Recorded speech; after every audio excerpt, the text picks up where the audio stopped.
गीतकार जैसे मीत ब्रदर्स, सलीम सुलेमान के टच में है। क्या बॉलीवुड में भी जाने का है?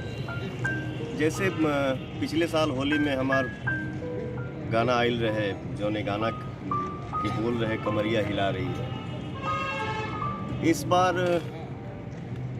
हमारी बैठक मुंबई में हुई थी सलीम भाई के साथ। बहुत अच्छे इंसान हैं। उनका एक प्लान है कि कौन भाई हम लोग एक होली करते हैं, तो शूटिंग से फुर्सत तो यहाँ है नहीं, लेकिन बीच में हम टाइम निकाल के मुंबई जाएंगे। और ये हमारे लिए भाग्य है कि सलीम भाई के साथ हमको सॉन्ग करने का मौका मिल रहा है। तो हम लोग इस बार बॉलीवुड सॉन्ग हम उनके साथ लाएंगे होली का। सलीम भाई के साथ काम करके कैसा लग रहा है? अभी हम लोग सिर्फ फर्स्ट मीटिंग में बैठे हैं।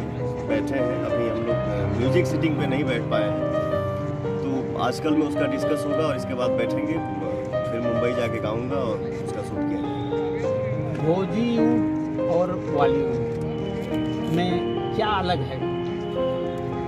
देखिए, एक कलाकार के लिए लैंग्वेज मायने नहीं रखता है। जैसे भोजपुरी हमारी माई है।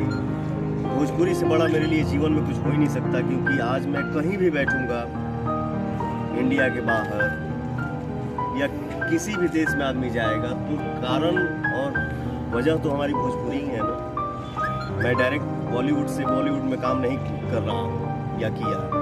मैं कहीं भी काम करूँ तो मतलब मेरी पहचान जो है वो भोजपुरी से है और हमेशा रहेगी।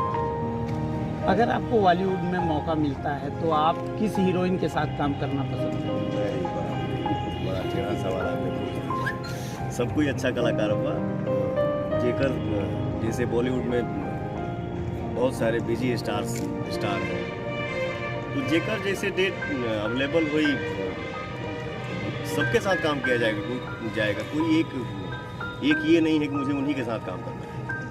आपकी फेवरेट भोजपुरी मूवी और फेवरेट एक्टर कौन सा? हमार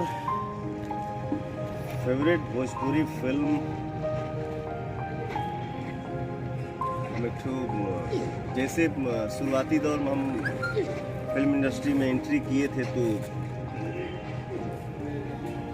हमको लोग लेता था हीरो, लॉलीपॉप हीरो, मतलब पवन सिंह, बिना मूस का, चिकना चकना, पवन सिंह पे गाना ज़्यादा डालो, मतलब फ़नी मूड में। लेकिन हमको रोमांटिक से एक्शन हीरो बनाने के लिए मैं एक आदमी का हमेशा से नाम लिया हूँ और हमेशा लूँगा कि मुझे एक्शन हीरो बनाने में सबसे बड़ा हाथ जिस डायरेक्टर का नाम है रवि भूषण, जो हमको लेके मतलब पहली बार फिल्म बनाया। उसकी फिल्म की शूटिंग हुई थी गोरखपुर में।